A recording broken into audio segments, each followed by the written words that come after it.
Hello and welcome to This Week at the Movies. My name is Matt, I'm Eric.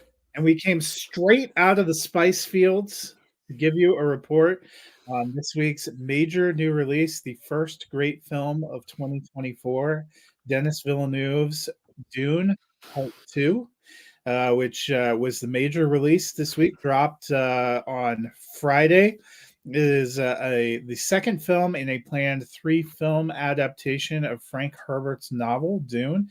Was previously adapted as a film by David Lynch in 1984, and if you want something completely different than the current take on Dune, you should look that one up. If you're looking for something that has some Twin Peaks on acid vibes, the 1984 version of Dune will probably do that for you. But Denis Villeneuve gave us the first part of this was released kind of in the midst of the pandemic in fall of 2021, was in theaters, but same day and date dropped on HBO Max, which is honestly where I saw it from the comfort of my pajamas.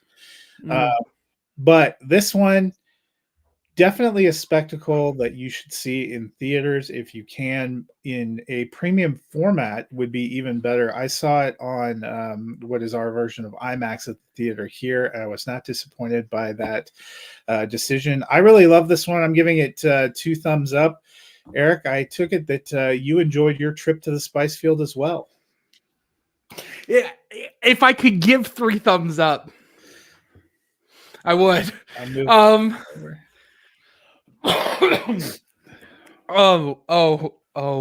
oh. See it on the biggest screen you can. Denis Villeneuve does all this direction of like very clear, simplistic shots. So he uses so much space on the screen. Things that need to feel big, and then there are large shots of simple, small, two-person, one-person interactions, headshots, and whatnot. They're gorgeous and they deserve to be seen as detailed as possible. And the sound design of this movie gives me tingles.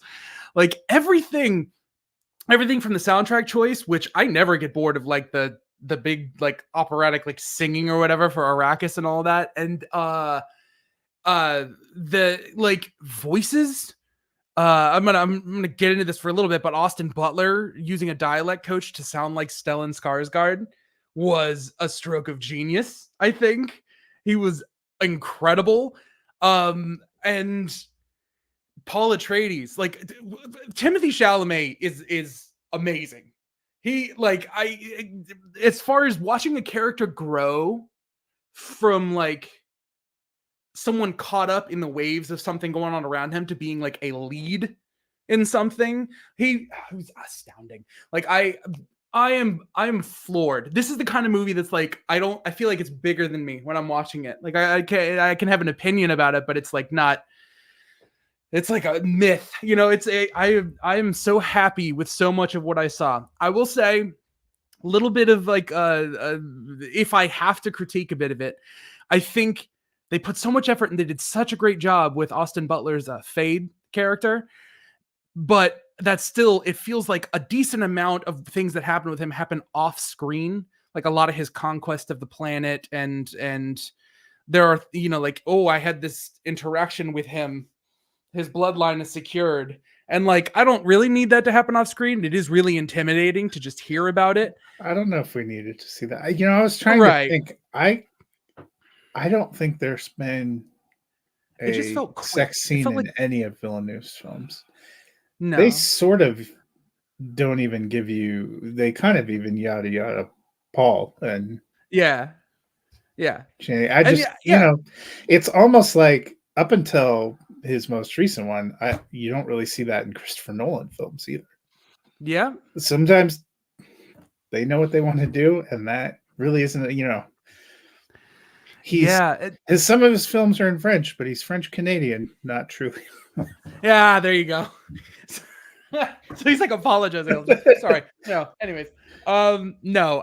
But like it just made me feel like that character who was done so well, there was just not enough of him.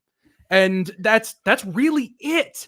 I defy, Which is like, probably a even fair criticism for him based on the arc of this. But I will say I've seen people who have commented a little bit about some of the actors and the characters. You don't see a lot of them. You don't see a ton of Leah Seydoux in this one, although she has a couple of really memorable sequences, enough for me to think that she was one of the better parts of the film.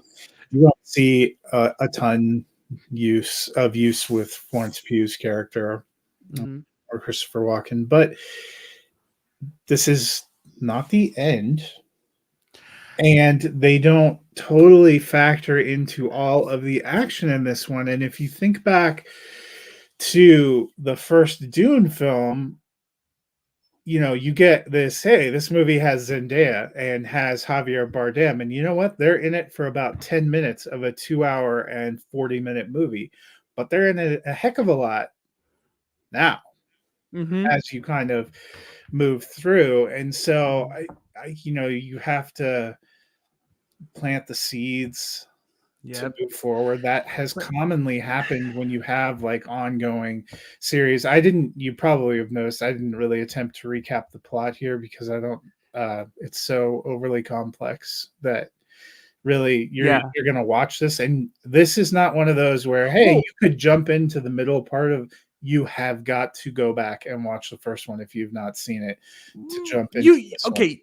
I You do, because you will be lost because of something I think they do really well, which is they let the characters talk to each other as if they live in the world. I had a friend who has this term that he uses that I think is people use, which is as you know. Like they don't, as you know, the audience, where the characters say stuff they already know to each other just to spoon feed it to the audience. But in short, what this movie is that you're going into is an evil force is dominating the free people of this planet that has a very valuable spice that they need for space travel. Those freedom fighters are questioning whether or not one of them is their messiah, and it is absolutely brilliantly explored the impact of people who believe and don't believe in everything. And the question is, are the Fremen going to be able to uprise and take back their planet? That's the plot of the movie. And then there's Christopher Walken. So there you go. That's I mean, I don't think it's hard to follow if you're watching it. I'm just saying it's one of those that you can't just, you really should sometimes you watch the have first one. if you watched Bad Boys 2, you probably pick it up even if you hadn't seen Yeah, Bad Boys, although Bad Boys is a superior film. yeah, This is not that. This is yeah, not, you could come in and be like, "Oh, I know everything that's happening here and all of that's yeah, going on." No, this is not that. yeah. But so I how did you feel about the first Dune? Was it So on a rewatch, I lost a lot of my criticisms, and now I think it might be one of the bigger regrets of recent years. I think my two biggest regrets of not seeing a movie in theaters now are Top Gun Maverick and Dune Part 1, because I can just imagine being swept away by the filmmaking. And that my huge criticism of Part 1, which is a completely unfair criticism on the story, is, and there's like an infamous documentary about this called Hodorowski's Dune, which Dune was made in like the 60s. It's like the grandfather of all like sci-fi and so many things that came after. And Hodorowski's Dune was a project that they tried to make in the 80s, where he went around showing all of his concept art to a bunch of studios, and they used a lot of his concept art in things like Alien in particular, and like a bunch of projects. So Dune that we saw ended up feeling derivative of a lot of stuff, because a lot of stuff took inspiration from Dune. So I had a lot of problems with Dune feeling like unoriginal. The Chosen One thing is a little overdone and like things like that. But with none of that being new to me, appreciating the performances for what they are, I really like the first Dune. I love like a slow pace, takes itself seriously, gorgeously shot, as practical as possible for a fantasy world. Like I think it's amazing. But I didn't think it was the greatest thing ever, but this probably is. I still am not, if we were giving a rating to the first Dune film, I would probably still be like thumbs neutral. And I Wow. had actually a different reaction than you. The stunning visuals and the filmmaking I all thought was top notch. I had zero investment in the characters in the first film. Okay. Probably the only character I invested in, which you're going to laugh based on things I've said about this particular actor and other roles before, um, Duncan, was Duncan Idaho. Idaho. That was the only one I liked. And then after he gets got, I'm like, no, Yeah. well, this is over, clearly. I couldn't have cared less if Paul Atreides lived. Mm, And so going into the second one, I was curious to see would I feel differently, and I almost feel a little differently probably about Timothy Chalamet as an actor now than I did in 2021 because we had only seen him in a few things. I've actually never seen Call Me by Your Name, which I know is me either. his big movie, so maybe I would have felt different if I had seen that, but I had seen him in like supporting parts in like Lady Bird. He's the supporting part in Little Women, and even though I enjoyed Greta Gerwig's Little Women a lot, I wasn't particularly taken with his performance. But after Dune, I thought he was fine. I just didn't care that much about his character, and I don't know if that's owing a little bit to the way it's kind of structured and chopped up. Is a lot of the first Dune film is basically first act of the book, which might have been, famously, I did not connect with the film Unbreakable that much, which I also felt was entirely first act for something that we never got to. And then once we did get to it, it was more underwhelming than the first act could have possibly been. So Oh, that joke's is on such. me. We But should go over that sometime because the story of how those three movies came to be is a little funky and yeah. interesting. But so I started wondering, oh, maybe that's a little bit of it. And like, he's having these visions of Zendaya's character, but you see her for about like 5 or 10 minutes at the end, and they have zero connection. And I like Jessica Ferguson as an actor. I like Oscar Isaac as an actor. I like Josh Brolin, but they were all moving too quickly. There isn't a very concrete like villain character. As much as I like Dave Bautista, they don't flesh him out enough, I think, in the Mhm. first one, which, because they're moving pretty fast. Oh, And Stellan Baron Skarsgård's Harkonnen? character, I mean, I thought it was sufficiently gross and creepy, but Yeah. not Okay. not particularly like, and he's not the one like on the ground that Yeah, I know what you mean. you're gonna face off. And you don't you spend You so need much someone time like kind of Faye. on the You need build a up of what this world is and all the different pieces of the world that by the time that battle sequence comes, it comes pretty quick, and it's not a Mhm. lot of those guys facing each other, like Right. main adversaries. So I thought it was a technical masterpiece that I had literally zero emotional investment to, and I don't know if that, there's a lot of different reasons for that, I guess, but that's I've heard that from other people that they had trouble connecting to it. I felt like this one, still, the scope and the visuals are stunning. What they do with that world is stunning. I was also very impressed when they go to Harkonnen planet where they have the black sun and the way that you get this stark black and white. But I thought this one, I especially probably appreciated the very thing that I've heard some people criticize, that the first hour not enough happens. For me, a ton Mhm. happens, and that's you get to know who Paul is as a person, and Stilgar is as a person, and Shawnee is as a person. I even invested more in his mother, even though you are conflicted about whether she's doing the right thing or is that doing what's best for him. But you're kind of invested in this world, and then you get this great kind of introduction for Fade Rotha Yeah. and a great performance there, and he's coming, and that they are actually in a tactile sense going to face off against one another. And Paul is going kind of on this quest, and he's conflicted, and you get to see them waging their kind of guerrilla warfare and going back and forth. And the return of Josh Brolin's character was very moving. The emotional component is what I think really puts it over the top for me. And that's why I think it's the first great film of 2024. It's one of my favorite now Villeneuve films. It's not number one for me. I Mhm. still, it's going to take a lot to displace Arrival, which is Oh, just a Rival's movie yours. that emotionally. Yeah, but I actually Prisoners is mine. I bumped it up to number 2. I have it Mm, right there between Arrival and Sicario for me. But that's probably what kicked it off a lot for me, and the performances I think are almost universally a lot better. Timothy Chalamet is on a real heater. I yeah, you know, he was the star of a movie in Wonka that going in, I was like, "No, I'm kinda out on this," and came out, yeah, and we both had it in our top 12 for the year. I'm yeah, waiting for it to go on sale so I can buy it. I've yeah, seen it twice, and I can't wait to see it again, and that's a lot due to his charisma and wildly different parts. But yeah. Zendaya they allow her to shine in this. I Oh, thought she was yes. incredible. Oh my Austin gosh. Butler. Okay. I promised myself I wouldn't ramble and gush over everything, but viewers at home, there is a scene that is like a masterclass. I think, as far as I know, I'm not an actor, whatever, in performance that is just all nonverbal exchanges of looks between Zendaya and Timothy Chalamet when he makes a crucial decision right Mhm. at the end of the movie. It's you. They say they have And it's like an gutting. hour's.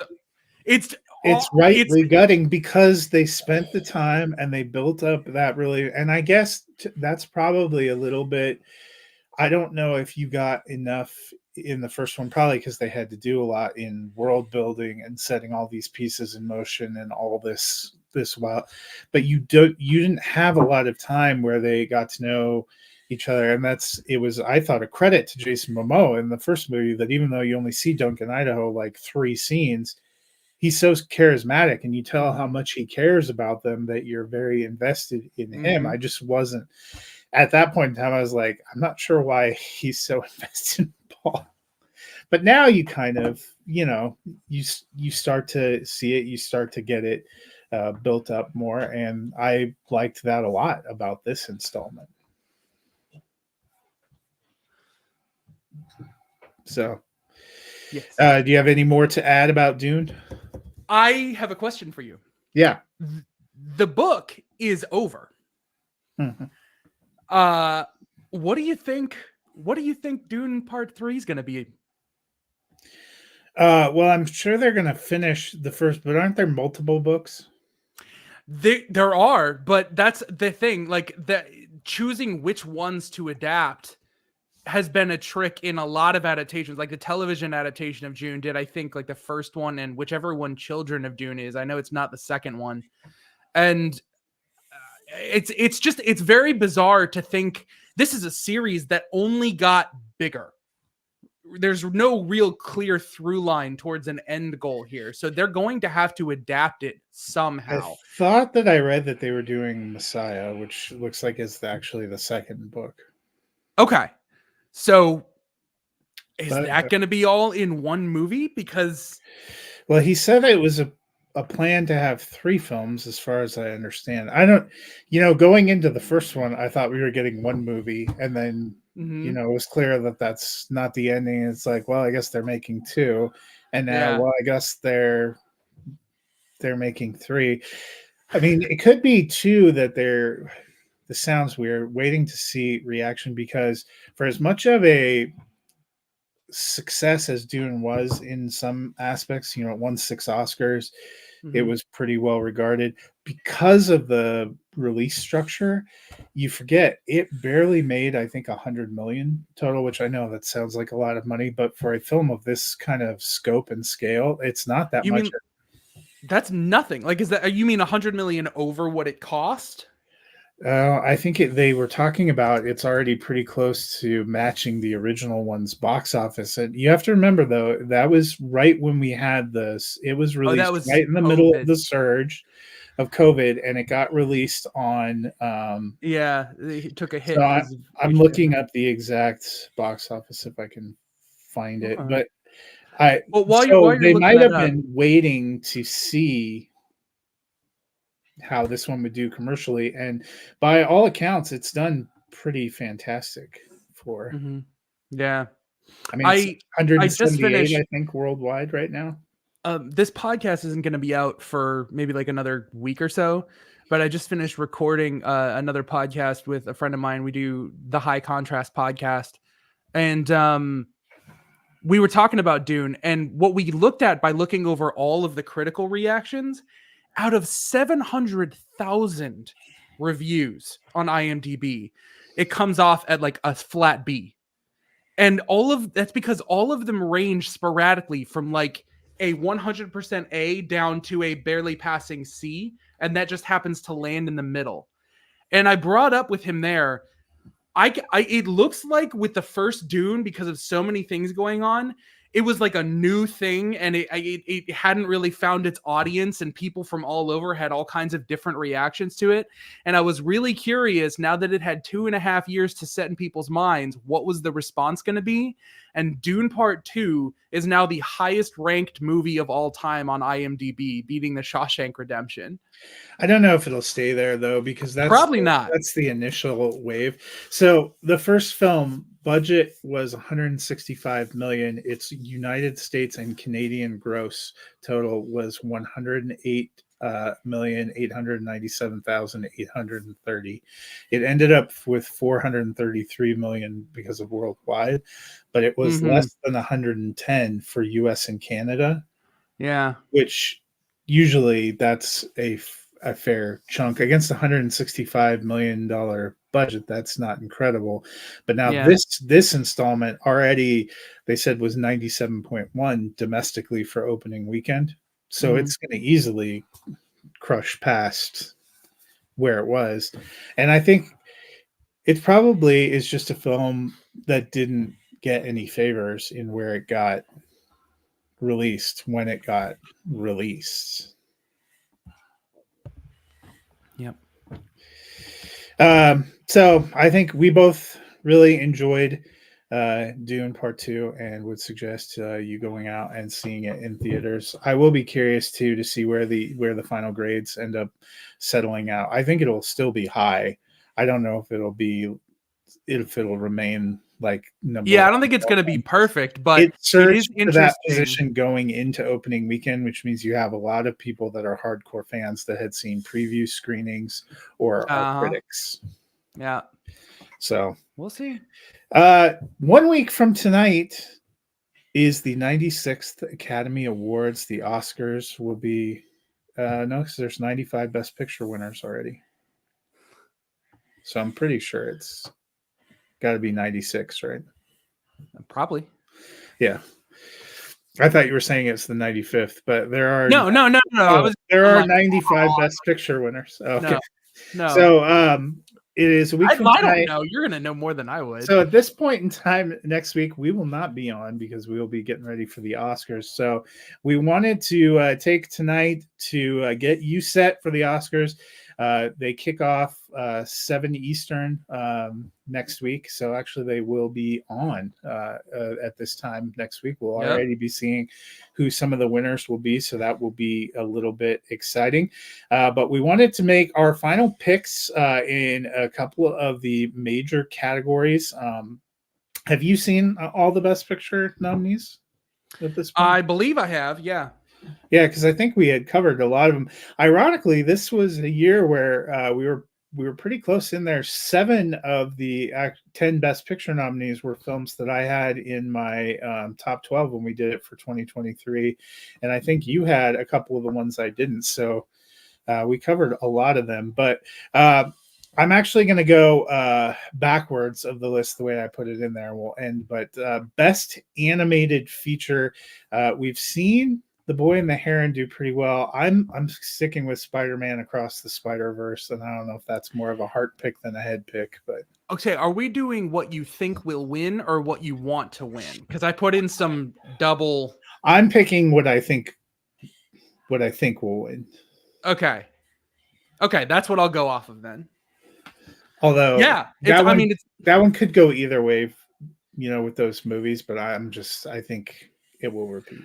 I don't understand sometimes the politics behind the Academy's appreciation for animated film.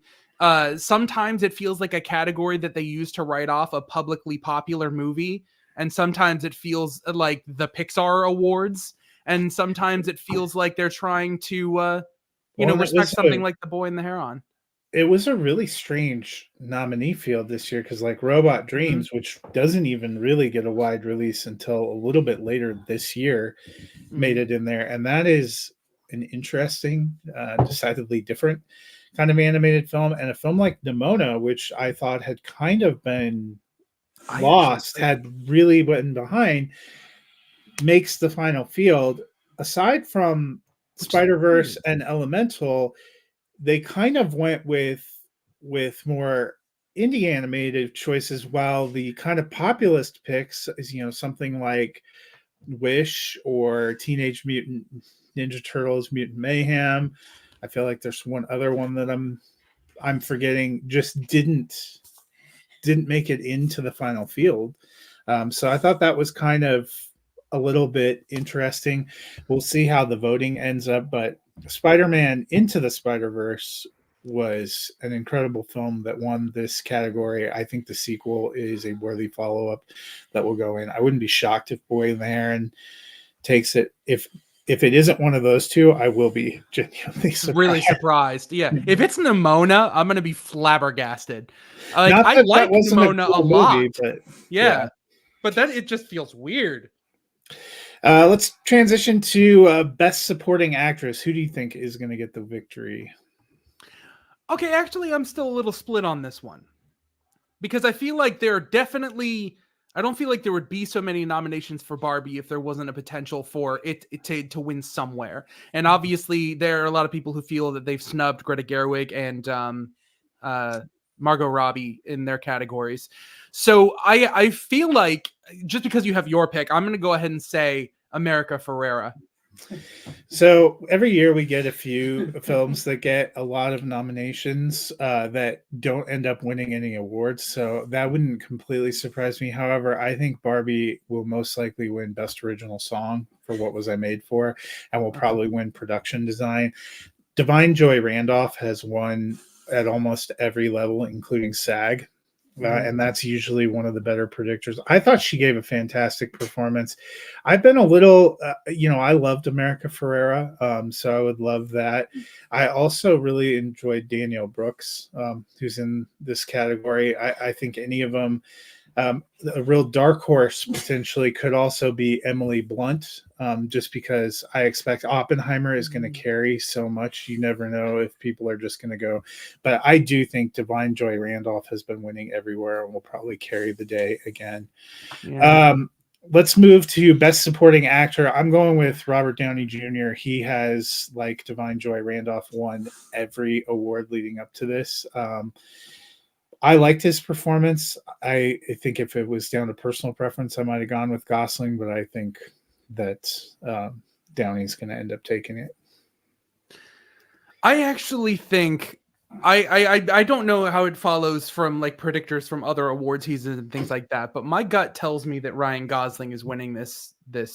I don't my pick would be Sterling K. Brown from American Fiction, but I think there's something bizarrely widespread and big about Ryan Gosling's piece in all of this that has been given so much attention. And like you said, if it's up for if it's up for best original song, it's not for I'm Just Ken, right? It's That one is up as well, and he's going to perform that at the Oscars. I just think Billie okay. Eilish's song will win. They've both been getting nominated everywhere, and Mhm. so I wouldn't be shocked if I'm Just Ken is the song winner. I think one of the Barbie songs will get the victory. Mhm.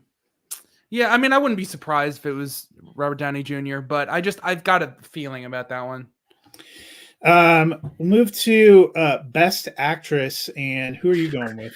3, 2, 1, Lily Gladstone. And this Like, to me is the most up in the air of any of the acting races. Three of the acting races, the same person has swept pretty much all the major markers and feels pretty set. But Lily Gladstone and Emma Stone have split kind yeah. of all the way along. Lily Gladstone just took the SAG, and so I am leaning that way too. I think she will end up winning. If it was personal preference, Emma Stone gave my favorite lead actress performance of the year, because I can't imagine that film working with somebody who Absolutely. didn't do that. Absolutely. I agree That with that kind of 100%. totally sold out.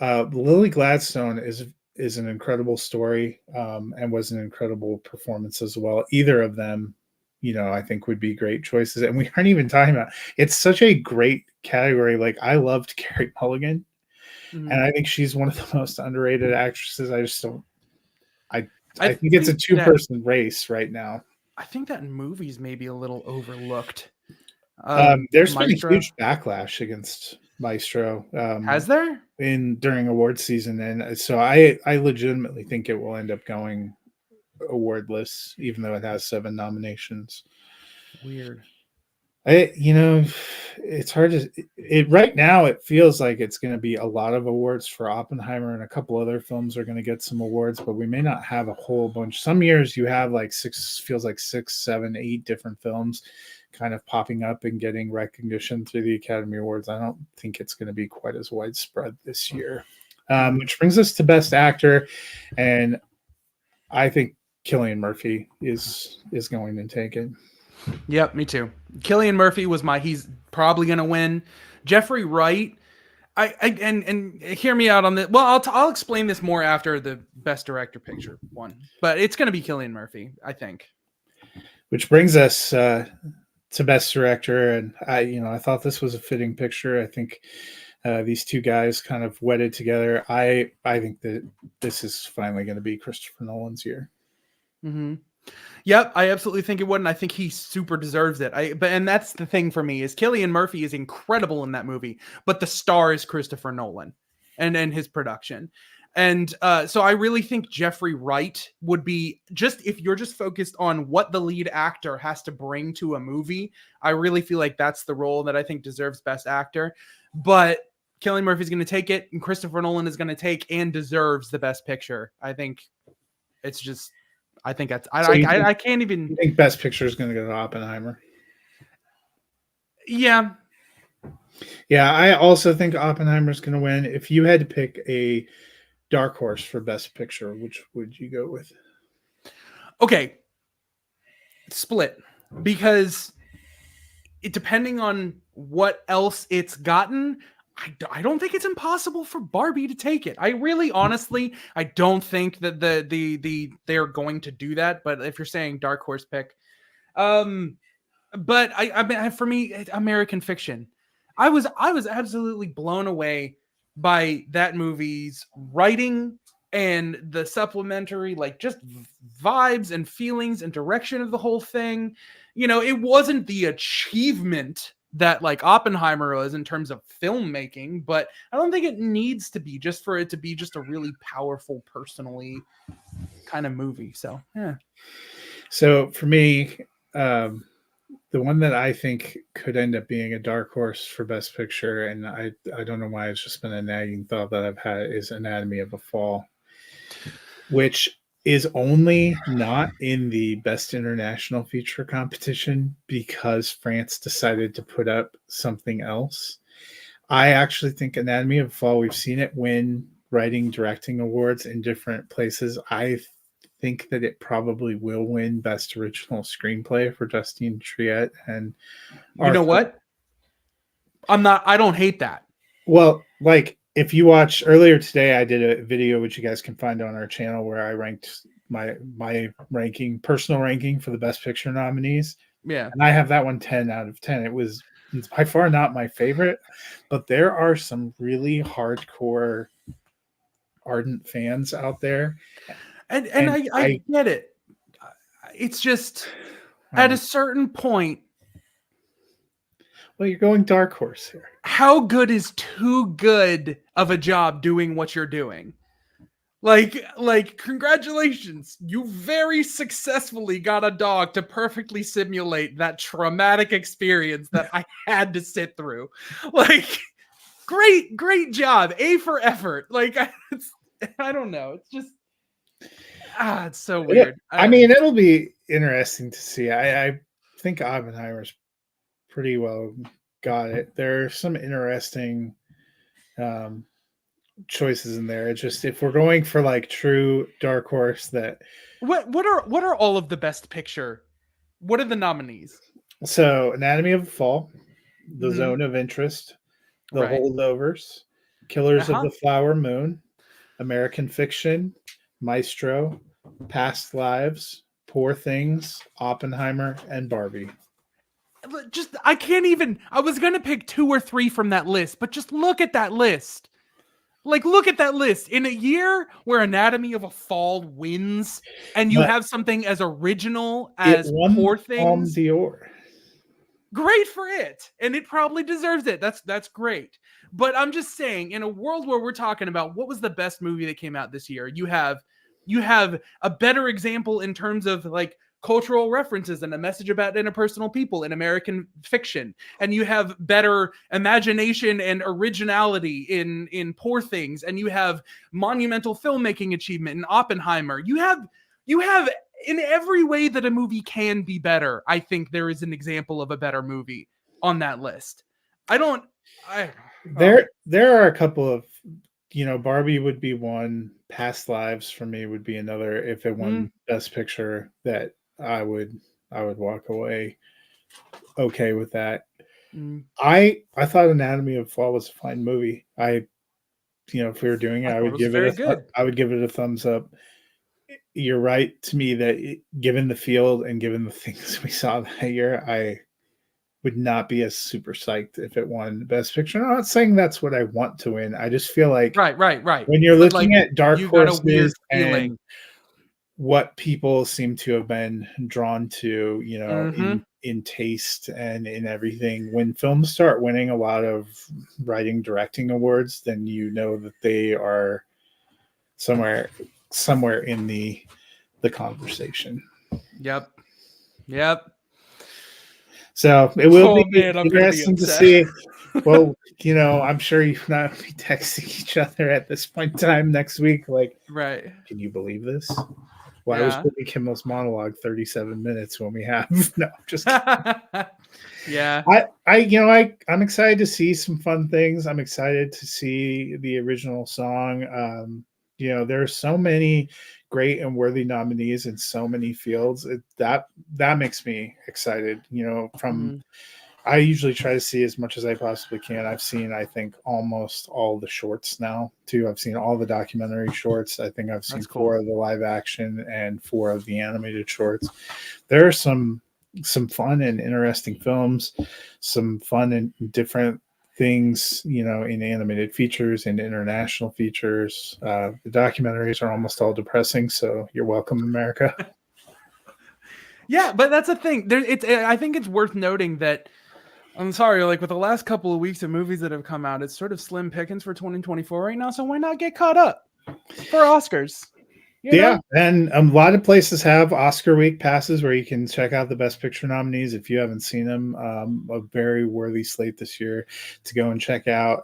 I know the Oscar Shorts program will be out in theaters next weekend as well. If you have a spare 3.5 hours to Yep. watch 15 films, If you're not watching Dune with those 3 hours.